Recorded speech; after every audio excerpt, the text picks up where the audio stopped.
اللہ الحکیم بسم اللہ الرحمن الرحیم الف لام میم ذالک الکتاب لا ریب فیہ ھدی للمتقین۔ ارشاد خداوندی ہے کہ قرآن مجید فرقان حمید جو ہے نا اللہ نے وہ نازل فرمایا تاکہ متقیوں کے لیے ہدایت ہو۔ یعنی اولاً اللہ نے اس چیز کو واضح کر دیا کہ قرآن جو ہے نا یہ انہی پہ اثر کرے گا جو متقی ہوں گے، جو اللہ سے ڈرنے والے ہوں گے، جو خدا سے ڈرتے ہی نہیں، جو خاشعین ہی نہیں، ان پہ قرآن نے اثر نہیں کرنا، یا قرآن کا ان کو فائدہ ہی نہیں ہے، پھر وہ فائدہ حاصل کریں گے ہی نہیں۔ اگر وہ فائدہ حاصل کریں گے بھی تو دنیاوی فائدہ حاصل کریں گے قرآن سے، قرآن کو اس لیے اس سے فائدہ حاصل نہیں کریں گے کہ قرآن سے ہمیں ہماری آخرت سنور جائے۔ دنیا کے جو ہے نا وہ دنیا داری، دنیا کا مال اکٹھا کرنے کے لیے یا دنیا میں سرفراز ہونے کے لیے قرآن کو استعمال کریں گے، لیکن آخرت کے لیے وہ قرآن کو استعمال نہیں کریں گے۔ یعنی ھدی للمتقین، یہ ہدایت ہے تو صرف ان لوگوں کے لیے جو اللہ سے ڈرنے والے ہیں، جو تقوی رکھنے والے ہیں۔ پارہ نمبر 30 سورہ نازعات، 4 آیتیں پہلی جو ہے نا وہ شرف حاصل کیا تلاوت کرنے کا، کہ جس میں اللہ نے ملائکہ کی قسمیں اٹھا کے فرمایا کہ یوم ترجف الراجفۃ تتبعها الرادفہ، کہ وہ دن ضرور آئے گا کہ جس دن کا وعدہ کیا گیا ہے، اور پھر اس دن کیا حالت ہوگی، قلوب یومئذ واجفہ، کہ اس دن دل جو ہے نا ان کی دھڑکن جو ہے وہ تیز ہوگی۔ یعنی قیامت کا وہ دن کہ اس دن دھڑکن تیز ہو جائے گی۔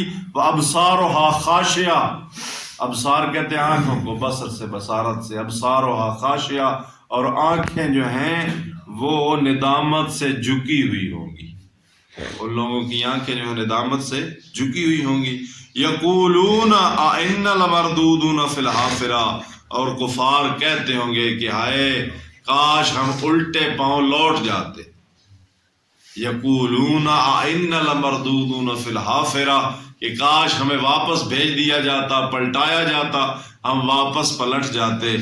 جو کہا کرتے تھے اَإِذَا كُنَّا عِظَامًا نَخِرَةً، آج قیامت کی بات ہوتی ہے تو کہتے پتہ نہیں کب آنی ہے قیامت، کیسے آئے گی، یہ کیسے ممکن ہے بندہ مر جائے، ہڈیاں بن جائے اور پھر ہڈیوں کو دوبارہ خدا زندہ کر دے، یہ کیسے ممکن ہے۔ یہی وہ لوگ ہوں گے جو پہلے کہتے تھے کہ ہڈیاں، بسیدہ ہڈیاں، ٹوٹی ہوئی ہڈیاں دوبارہ کھڑی کر کے خدا کس طرح بندہ بنا دے گا جبکہ ہڈیاں بن چکی ہوں گی، اور وہی آج کہہ رہے ہوں گے قیامت والے دن یقولون اَإِنَّا لَمَرْدُودُونَ فِي الْحَافِرَةِ، کہ کاش ہمیں واپسی کی اجازت مل جاتی۔ قالوا تِلْكَ إِذًا كَرَّةٌ خَاسِرَةٌ، اور کہتے ہوں گے کہ ہائے آج تو بہت بڑا نقصان ہو گیا۔ یعنی وہ بات یاد کرتے ہوں گے جب ہم کہتے تھے کہ پتہ نہیں کب آئے گی قیامت، ویسے ہی جیسے ہمارے معاشرے میں کہا جاتا ہے مولویوں کی باتیں ہیں کہ قیامت میں کیا ہونے والا ہے، تو یہی حال قرآن بتا رہا ہے کہ اس دن لوگ کہیں گے کہ آج تو بہت بڑا نقصان ہو گیا۔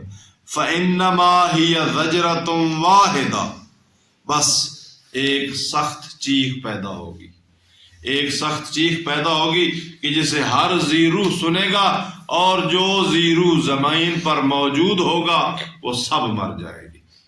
یعنی چیخ کی آواز سن کر جو کوئی بھی زمین پہ ہوگا وہ مر جائے گا، پھر سور پھونکا جائے گا دوسری دفعہ، کوئی بڑی سخت آواز ہوگی، یعنی اتنی دردناک آواز کہ سن کے بندہ مر جائے، پہلی اتنی دردناک آواز سن کے بندے مر جائیں گے، پھر دوسری دفعہ آواز پیدا ہوگی جو سن کے مردے زمین سے نکل آئیں گے۔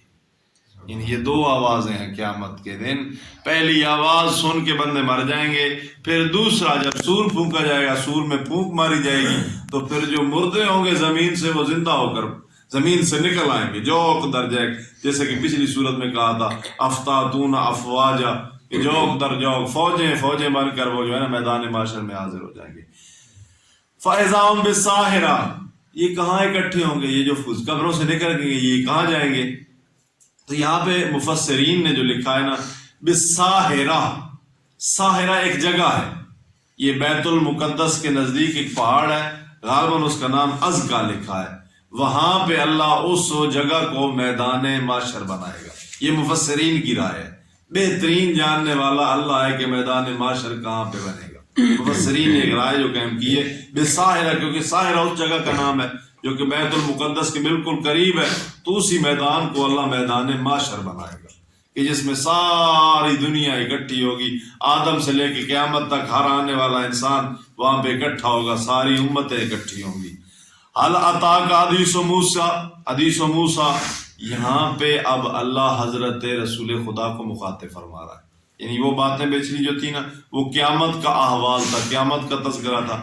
اب اللہ جو ہے نا اپنے حبیب محمد مصطفیٰ سے فرما رہا ہے، حل اتاک حدیث موسیٰ، اے رسول کیا تمہارے پاس موسیٰ کا واقعہ پہنچا ہے؟ کیا تم نے موسیٰ کی داستان اور موسیٰ کی کہانی سنی ہے؟ اذا ناداہ، پھر خود خدا سنا رہا ہے اس کہانی کو، یعنی پہلے آپ نے موسیٰ سے کہا کہ موسیٰ کیا تو نے اے محمد کیا تو نے موسیٰ کا واقعہ سنا؟ پھر خود فرما رہا ہے اذا ناداہ ربہ بالواد المقدس طویٰ، کہ جب اللہ نے موسیٰ کو وادی مقدس طویٰ میں آواز دی، یعنی وہ ایک وادی کی جس پہ حضرت موسیٰ پہنچے تھے اور اللہ کی آواز آئی تھی، اللہ نے ایک درخت سے آواز پیدا کی تھی اور موسیٰ سے مخاطب ہو کے اللہ نے ارشاد فرمایا تھا، یعنی ویسے تو وہی ہوتی ہے نا جناب جبرائیل وہی لے کے آتے ہیں، لیکن حضرت موسیٰ سے اللہ نے خود کلام کیا، اسی لیے حضرت موسیٰ کو کلیم اللہ کہا جاتا ہے۔ کلیم اللہ کا مطلب بھی یہی ہے کہ جس سے اللہ کلام کرے، اللہ نے خود کلام کیا۔ وَخْلَعْنَ عَلَيْكَ يَا مُوسَىٰ، اے موسیٰ اپنے جوتے اتار دے، کیونکہ تم وادی مقدس میں داخل ہو چکا ہے۔ اچھا، وہاں پہ اللہ نے حضرت موسیٰ کو بلایا تو کہا کیا؟ یہ فرمایا اللہ نے اذهب الى فرعون، کہ موسیٰ جا فرعون کی طرف، انہ طغیٰ، وہ سرکش ہو چکا ہے، وہ سرکش ہو گیا ہے۔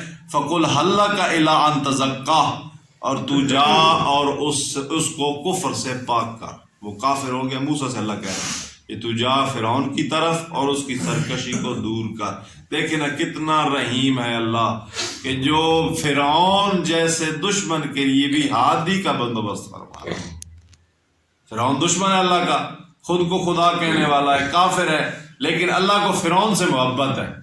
اللہ اپنے موسیٰ جیسے کلیم نبی کو ارشاد فرما رہا ہے، موسیٰ جا، فرعون ہے تو میری مخلوق نہ، اسے جا کے سمجھا کہ سرکش نہ بن، کفر اختیار نہ کر، تو میرا ہی بنایا ہوا ہے، تو میری ہی مخلوق ہے، مجھے چھوڑ کے کہاں جا رہا ہے؟